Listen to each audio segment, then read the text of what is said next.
Hello and welcome students. In today's lecture we are going to discuss about the electric field due to charged ring at a point on the axis. Okay? So as always, first we are going to discuss its diagram. So here you can see one ring, a charged ring is there whose radius is A. This is the center point O, radius is A. Students, we have studied about the distribution of charges, in which we have studied three type of distribution: linear distribution, areal distribution and volumetric distribution. So in volumetric, full volume will be there. In areal, one sheet is there, plain sheet. And in linear, inner line charges are distributed there. When we talk about this ring, so here we can assume that this ring was initially a long wire, okay, a long charged wire. After that it has been made a circle, okay. So this charged circle can be treated as linear charge distribution. And in linear charge distribution, what is the linear charge density? Lambda. Okay. Now again come back to this circle. So this is O, center of this circle. A is the radius of this circle. From the center O, at the axial line, on the axial line, okay, on the axis we have to find out the field P. So on this axis at a distance x from the O, one point P is there, okay. At this point P, we have to find out how much electric field is generated due to this ring. So as always, we do one thing: we split the ring in small length and then we find out the electric field due to one small length, and after that, to get the electric field due to whole ring, we will integrate it, okay. So now suppose this is a very small length dl, okay. So at dl, very small charge dq is there, which is equals to lambda into dl, okay. So due to this small length dl, from this small length dl, point P is at a distance r, okay. Now as we have done in one more derivation, you can see it is a right angle triangle. So here also we can apply the Pythagoras theorem, okay. So here this is a right angle triangle, here angle is 90 degree, here theta. So this is our base, this is our perpendicular, and this is the hypotenuse. So r equals to, when we apply the Pythagoras formula, we got root over a square plus x square, or it can be written as a square plus x square to the power half, okay. Now student, one more thing you can see, that from this small length charged length dl, this is the direction of electric field, this is the direction. From the axis, this direction is making an angle theta.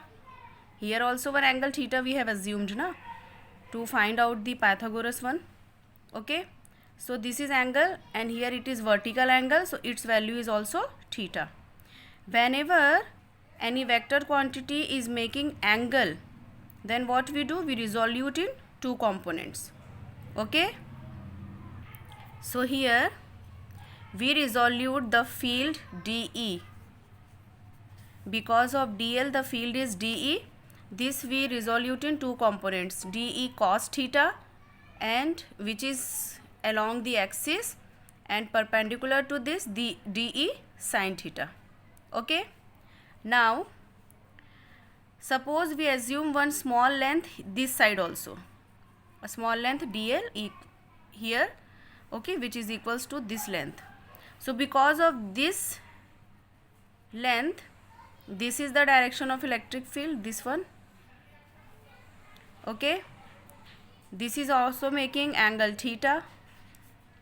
So this one also can be distributed in two components. Here dE cos theta and perpendicular to that dE sin theta.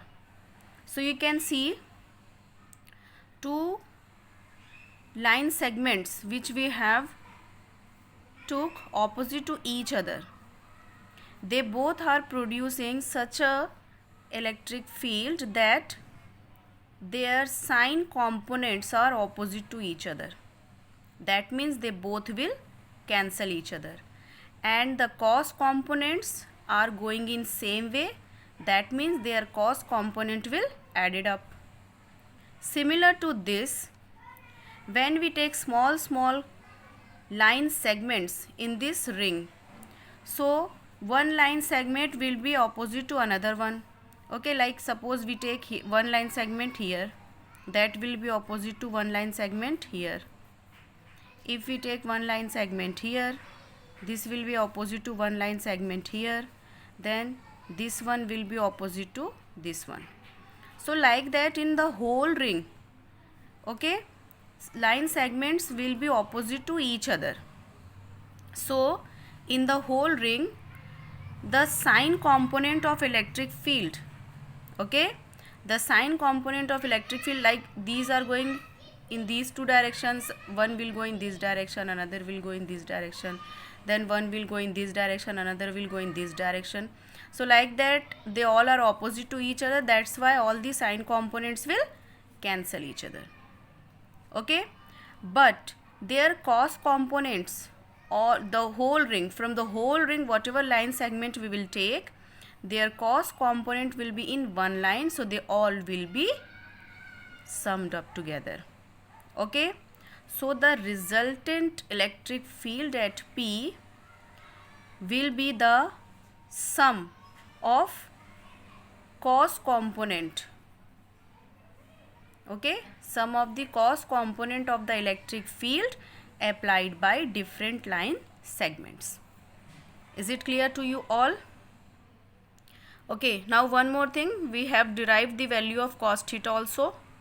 Okay, as in previous lecture we need cos theta's value in the dipole one, so here also we will need that.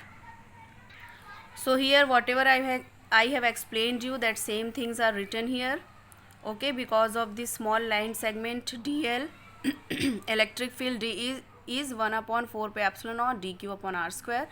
Putting the value of dq here, lambda dl will be there. Then electric field dE is resoluted in two directions, cos along axis and sine perpendicular to axis.